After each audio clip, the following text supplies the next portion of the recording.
আলাইকুম।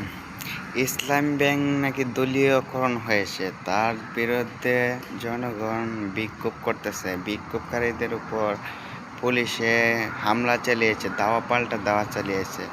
আমরা বলতে চাই ইসলাম ব্যাংক যেকোনো ব্যাংক, ইসলাম ব্যাংক না খালি সব ব্যাংক সাধারণ জনগণের জন্য উন্মুক্ত করা হোক।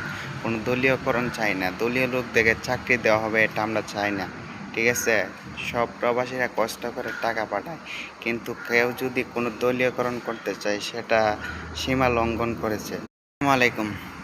ইসলাম ব্যাংক নাকি দলীয়করণ হয়েছে, তার বিরুদ্ধে জনগণ বিক্ষোভ করতেছে। বিক্ষোভকারীদের উপর পুলিশে হামলা চালিয়েছে, দাওয়া পাল্টা দাওয়া চালিয়েছে।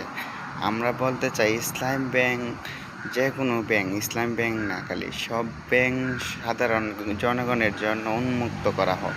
কোনো দলীয়করণ চাই না, দলীয় লোকদেরকে চাকরি দেওয়া হবে এটা আমরা চাই না। ঠিক আছে, সব প্রবাসীরা কষ্ট করে টাকা পাঠায়, কিন্তু কেউ যদি কোনো দলীয়করণ করতে চায় সেটা সীমা লঙ্ঘন করেছে।